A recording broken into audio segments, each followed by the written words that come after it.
What up, Eagle Talk fam? We are so excited about today's episode because I get to interview one of my real life real estate besties, the amazing Chauncey Pham. What up, girl? Hey. What's up, Chauncey? It's always good to see you. It is. I'm so excited to see y'all.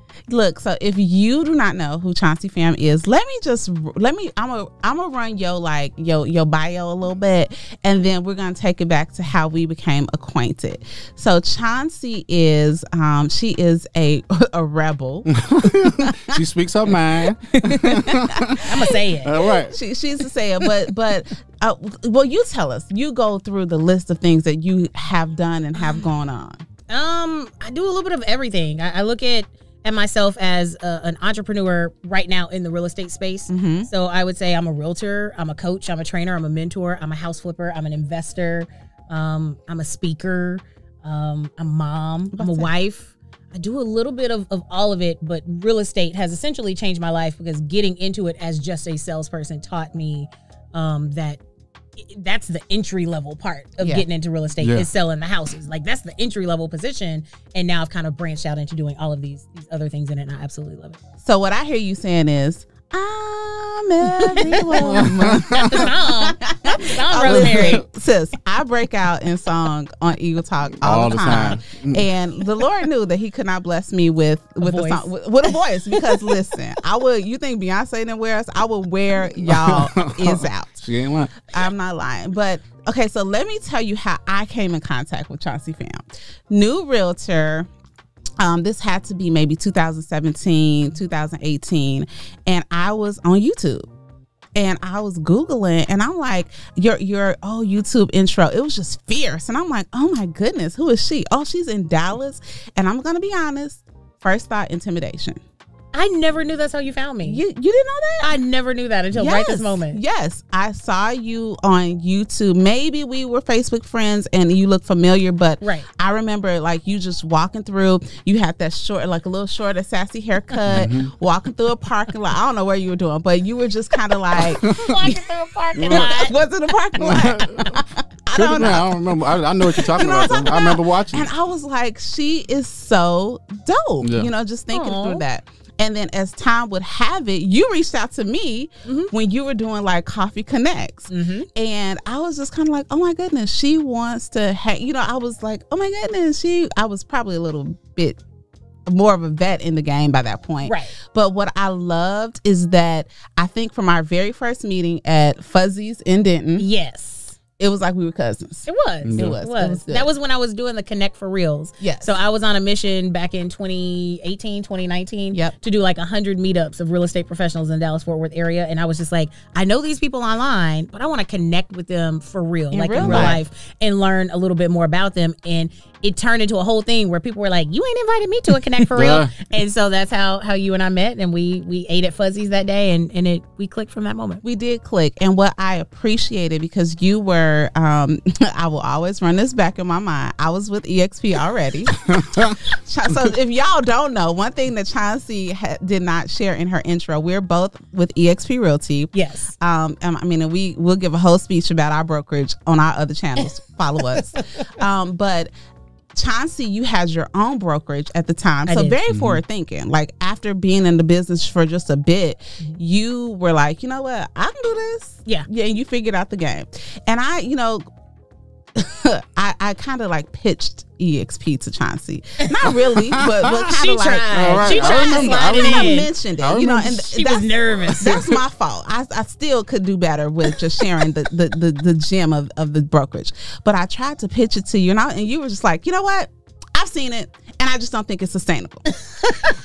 Fast forward to today's day, Chauncey. How many agents you got under you? 393. Crushing it. 393. Listen, you better come through and be like the top. And I'm really pissed that I didn't put you under me. You should have tried harder. You should have followed up. That's the lesson of having a strong pitch. You got to work on your pitch and having some follow up. Yeah. Yes, having some follow. Well, I mean, you invited me out. I was expecting. I thought you was trying to get me at your brokerage, but All right, Chauncey. So I know that you work with Ray, which is a contractor that I used to work with, and I recently called him to do a project for me, and he said, "Oh no, I'm exclusively working." He kind of hurt my feelings a little bit. But anyways, I just wanted to drop that out there. But tell us about your journey, how you got started in business and where you're at now. Okay, I got started in real estate, got licensed in 2016. Quite frankly, got my real estate license because my husband and I had done multiple real estate transactions, and our realtor sucked. Like they were they were horrible, and I ended up dragging those transactions across the closing table. So I said, you know what? If these horrible people can do this, I definitely can. Got my real estate license, and very quickly I realized it was very natural for me. People were struggling when I got into the business, and I was like, why? Like, this is really easy. And so fast forward about a year and a half of being a sales agent, I opened my own brokerage. About a year after that, I realized that the root word of brokerage is broke because I wasn't making no money from my brokerage, but it sounded good. Right, it sounded right. good. It was I cute. was impressed. Yeah, everybody's impressed. Like, oh, girl, you got your own brokerage. Yes, and it made me $28,000 last year, and that's it. Okay. So then I ended up joining eXp Realty, and during that same time, my husband actually was a C-level executive. He always was, VP of sales. Like, he worked in the merchant services industry, hospitality field, and I told him, hey, babe, I'm running across a lot of properties that I can't list.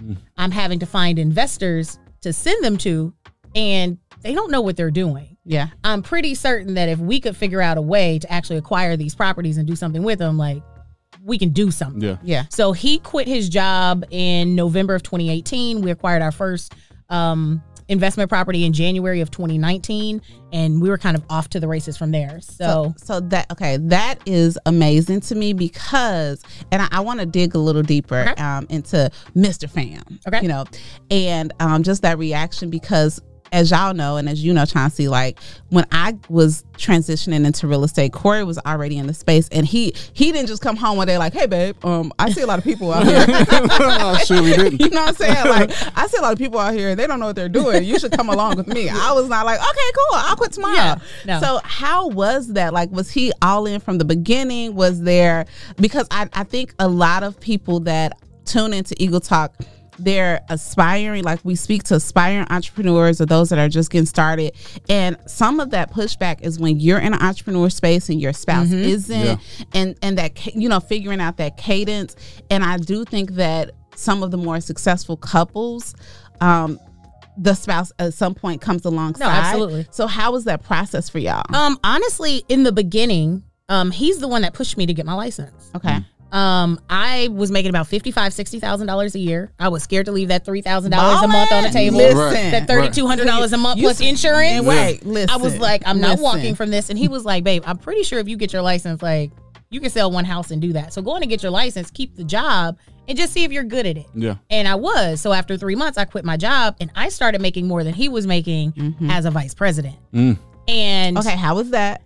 That was difficult. Yeah. That was difficult because I feel like there was some resentment in the beginning because in his brain, the only way that you could get out here and make, the type of money that he was making was corporate America. Like you're showing up to work, you're working hard, you're going to the conferences. And then here I was getting my nails done in the middle of the day, having a couple of phone calls, and I was doing it. And so he got to see that though for like 2 years before he quit his job. Okay. So he got to almost like kind of test it out. Like I got to prove it to him that it was a whole thing. And so then by the time I came to him and was like, babe, like worst case scenario is you start selling houses with me. Best case scenario is you do the investment thing and I kind of complement it and we do even better. And so that's kind of how we played it. No, I absolutely love that. I love that. So now let's fast forward to what it looks like today, because that was 2000. This is one thing that I just love about life and telling stories like this, and why I had to have you on, because your life has changed a lot in a short period of time. Yeah. And I know because we friends, we for real. Like I just called Chauncey a couple months ago, and I was like, meltdown mode. Tuck you off a ledge. Literally, I was like, "What do you do when you are?" And she was like, "What did you tell me to do?" I was like, just stop. You told me to stop. Just stop. Stop doing things that don't serve you. There's no point in doing it. Just stop. So if that's not serving you in this moment, in this season of your life, just stop and do something that is, and then move back to it if you feel, which you have, and you move back to it kind of in a different way. Yeah. But yeah, no, we definitely. Yeah. I actually think that's great advice. I want to ask you a question though. Okay. When you and your husband were doing your flips, when did you guys know you had something? Like, we can really, really take this to the next level. I'm going to say something that's probably sounds a little cocky. Okay. But I mean, I don't think I never start anything I don't think I can dominate. Yeah. Oh, man. And I personally think I can dominate everything. And the reason I think I can dominate everything is because I see people out here that are dominating things and they are not extraordinary people. Wow. Exactly. Right. You talking right. Yeah. You talking so right. Yeah. We were just talking about this, about how it's more a consistency and going for it. And Corey and I were just saying, like, everything is available to you. Yeah. Like, and we're going to talk about what your leap, doing it scared, what it has made available to you. But I think that that's such a great mindset, you know, check or a checkpoint that you get to. And I think that's what attracted me to you on your YouTube channel, because you just were full of confidence. And what's funny is I remember our first meeting, you was like, girl, I don't even know what the hell I'm doing. Exactly. Figuring out as I go. Yeah. But she was like, but I keep pushing. I keep figuring it out. You weren't afraid to fail. No. And so many people are afraid to fail and won't even try. So no, I would say from the very beginning, our very first deal, he quit his job in November. He stayed home. He researched. He figured out. I mean, he was doing everything, like just feeding himself, but he was also analyzing. So he was looking at tons of deals every day. He was analyzing them. He was looking at, you know, what the money would look like on the back end. And so that he's just a very strategic person like that. And so the very first deal that we got, we knew we had something, which was a deal that a realtor had listed a house. This particular house had some liens on it, but they were consumer liens. Yeah. But because this realtor and the title company that the owner had previously worked with didn't let her know that we can get those taken off. In Texas, they can't have a lien on your homestead for credit card bills. Right. She came to us, found our website, put in the information, just needed to offload the house. And Derek's like, I can take care of this, and this is the number you could get. And she was like, you know what? I'll take it. So we end up purchasing this house that was pretty much move-in ready for $125,000. We were going to put about $20,000 into it and put it back on the market at about $215,000. And instead, I got the bright idea to just stick it on the market as coming soon back then, because we could. I took some pictures and uploaded it as coming soon, and I sold it all cash within 10 days for $190,000. As is, doing nothing as to is, it. and all I did was go over. We swept the floors. We vacuumed. We paid somebody to cut the grass. Actually, we didn't pay anybody to cut the grass. We traded a refrigerator that was inside of the house for them to cut the grass. I love this story. And right off top, we bought it legit for $126, for $125. Sold it for $186 10 days later. No, that is so dope. And you know, there was the smallest detail that I heard you say. Y'all did not. This was your very first flip. You hadn't done this before. It was brand new. Husband had just quit work. They went to my website, so you were already you were already marketing. You were already pressing go on that. So well, because that's who wins. The best flipper doesn't win. Right. The best investor doesn't win. The best marketer wins. Yes. You can be the best investor on earth. Yeah. You can have great strategies to come up with flipping houses, great designs. But if you suck at marketing yourself, where are you going to be? Yeah. And that is something that I know that you do so beautifully. So let's touch on that for a little bit. What is that like? Well, first of all, where did that come from? Like the marketing and knowing how to market yourself, and just give us a couple tips. Like, what does that look like for you when you say I'm marketing myself? Oh, that's a good question. Before I got into real estate, I worked for a marketing firm. So I understood the fundamentals of marketing before I got into real estate. And so I understood that in order for someone to come to you, you have to be able to provide a solution and solve a problem. That without problems, there are no sales. So that's how I looked at real estate from the very beginning. And so as soon as I got my license, I started trying to solve problems. I sat and thought. And so here's kind of some tactical information for those that are listening is you need to write out who it is that you're trying to reach. And then you need to write out the problems that they have. What are they Googling? What are they asking their friends and family? What don't they understand about the process? What do they need help with? And that can be with your product or service or with anything in life in general. Right? And then you want to put out content as if you're the authority to the solution. Boy. Not the authority to the service. The service is the commodity. Right. The product that you're selling is the commodity. You have to be the authority and expert at the solution. Yeah. Because then who else they gonna come to? Right. And then there's no, so I just say, like, that is beautiful. And I'm learning from you, my friend, and just understanding what to do to market. And what's funny to me is, like, sometimes I'll be out and then somebody will be like, hey, homegirl. It's like they're giving back to me what I'm putting out. And the more that you put it out, the more that it comes 100%. Back. So what mistakes do you see entrepreneurs making when they think they're marketing themselves? Like, what are some common mistakes you see? The number one thing is that they are marketing the commodity and the service. Mm-hmm. Nobody cares about your service or commodity. Everybody sells houses. Everybody buys houses cash. Everybody sells insurance. Everybody sells cars. But what are you doing to solve a specific problem? Mm-hmm. And until you start really talking to people, think about it. Sometimes you do, but do you really walk into stores without typically a purpose? You go in a shoe store because you need shoes. Right. I'm looking for some blue wedges to go with my outfit for the concert. Right. And so your business is a store. And so you need to provide some sort of solution to a problem that people are looking for so that they come into your store. And too many marketers are just yelling at everybody. Hey, y'all, this is what I got. Or walking slow.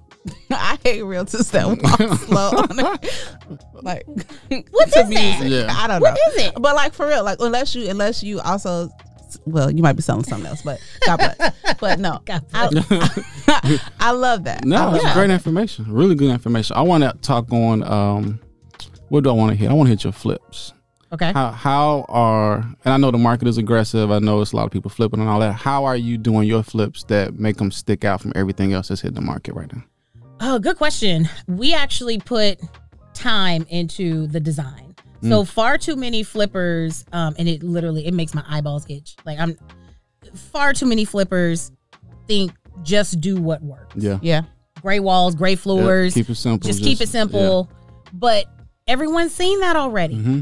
Again, I'm trying to provide a solution to a problem. Right. And what are most of these home buyers' problems? I see the same house. Yep. All the time. Yep. I want something a little bit different. And so what really makes our flip stand out, because we are always getting multiple offers, we always have a lot of buzz, is I try to find economical ways to provide some bang for people's buck. Yeah. If that means that I'm going to put in a really cool, like, modern glass door that I found online for $250 that looks super fancy, but I got to put it together. Right. And it takes me 5 hours. But I put that in, and this person in this price point sees that in no other house. Yeah. When they leave my house, and they've seen and 5 other houses today. And then they go back over to the gray floors, the gray wall, the white. They're going to remember my house at the end of the day. Yeah. When they talk to their realtor and say, well, what about that house that had that glass door? What about that house that had that particular feature wall, or that had, the cool tile? So we do not, under any circumstance, stay safe.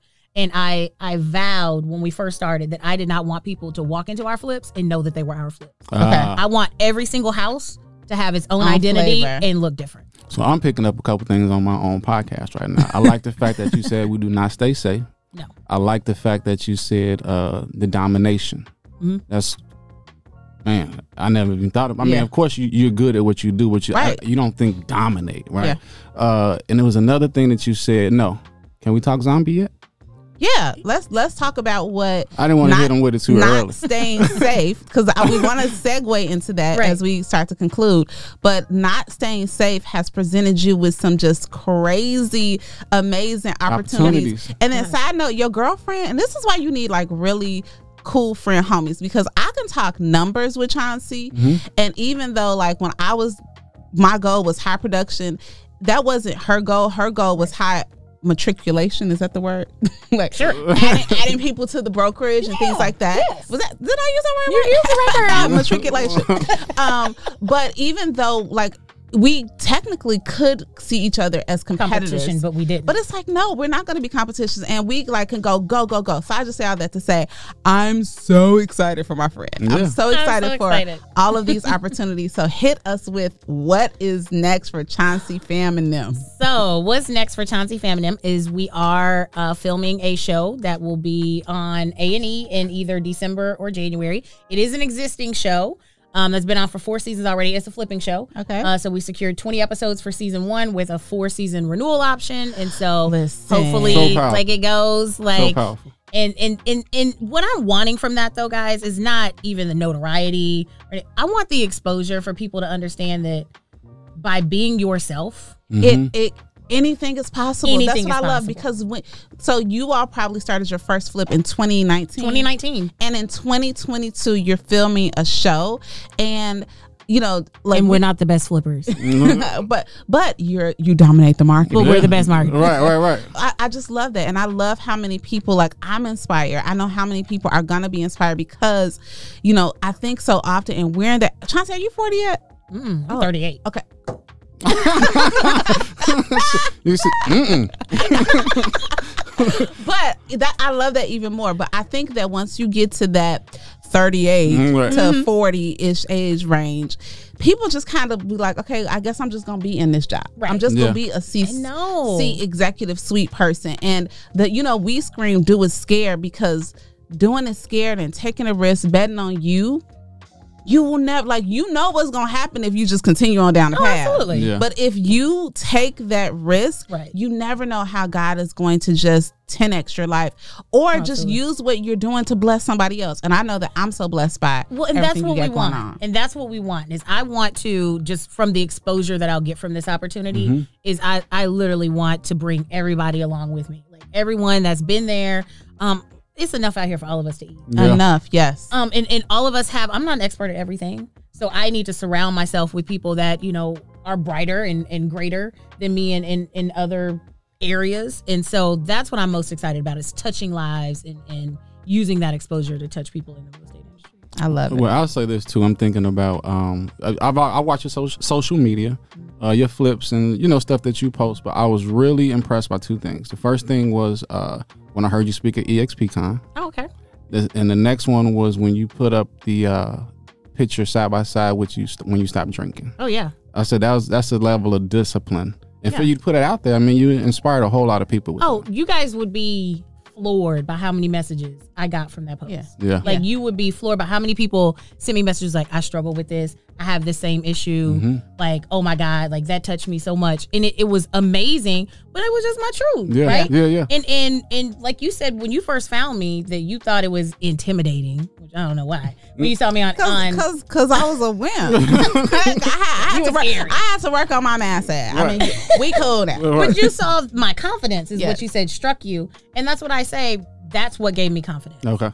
I was able to conquer something that most people can never conquer. And I just woke up one day and did it. Yeah. And that showed me the power of my mind. And so I think confidence comes from conquering. And far too many of us get stuck in this cycle of being too cowardly to even start something and not having the courage to actually start it and finish it. But if we'd actually just started and finish it, then you've conquered something, and then that's going to give you confidence. And you're going to have that forever. And you have that forever. And look, when you posted that, I'm thinking to myself, I swear me and Chauncey been drinking. I'm like, no, I was drinking. She was not. Never drank. No. And I love, too, that you confident enough that you don't have to go announce to everybody. We've been at happy hours and stuff, and you just were doing you, but you so ballsy that I'm like, she got to be drunk sometimes. Right.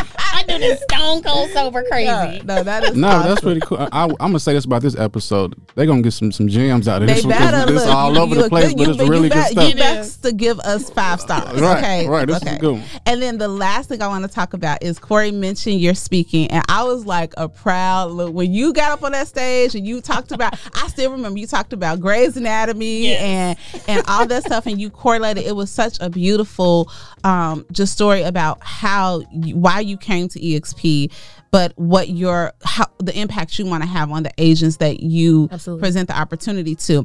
And that and other speaking things, other times when you did it scared, where you made an investment in you, it's led to something really exciting. It is. I have my first TED Talk. Yeah. So I'm super excited about that. And I will be talking about drowning in 2 feet of water. Ooh, I cannot wait. So I'm excited about that. You gonna talk about Whitney Houston? I mean, legitimately, what most people don't realize, 27% of drownings that happen in the United States happen in water that is shallow enough for people to stand up in. Wow. That's crazy. Wow. 27%. And so I'm going to talk about kind of like the physiology behind that, how that can happen, the psychology behind it, how it can happen, and then how we in our everyday lives find ourselves drowning in 2 feet of water of stressors. things that like, it sounds ridiculous to hear that a 6 foot tall man is going to drown in 3 feet of water, but we be drowning in two inches of stressors every single day. That's not even important. And so drowning because your kid teacher ain't black. Right. Girl, get over that. right. So that's what the talk is gonna kind of be about. Just drowning in 2 feet of water. That's gonna be dope. I love it. Well, Chauncey, tell the people, I mean, all the places, like if they want to get more of you, where they gotta go? chaunceypham.com. chaunceypham.com. chaunceypham.com. They can go there. They can book a call with me. You guys want to chat with me about anything investing, real estate. I have Pick Chauncey's brain sessions twice a week on Tuesdays and Thursdays, and it's legitimately me that shows up on a Zoom call. You have free access to me for 45 minutes. Wow. And if you want to get a course, you want to know where I'm going to be speaking next, chaunceypham.com is the place to be. Pretty dope. I love it, y'all. Look, round of applause. Yeah, no, absolutely. Absolutely. She came in with that energy. She shut it down, gave very good information, valuable, and we proud of you. Yes, awesome. yes. I'm proud of you guys, too. Always on vacation while I'm at home. Our kids old, so, that's what we get to do. Like, don't collaborate. Don't, no competition. Yeah, come hang with us. Well, y'all, thank you so much. We are just so grateful for all of you all who are just a part of this Eagle Talk community with us. And we only ask one thing that would just mean the world to Corey and I as we continue to bring you amazing guests like Chauncey. Go ahead and give us a 5-star review. If you're watching on YouTube, hit that like and share this, like for real, share this podcast, because there's somebody who is scared to do the thing, the one thing to change their life. And Chauncey's a great example of like how one decision can change the trajectory of not just your life, but the life of your whole family. Yeah. So go ahead and do that, y'all. All right. See you next time. Bye.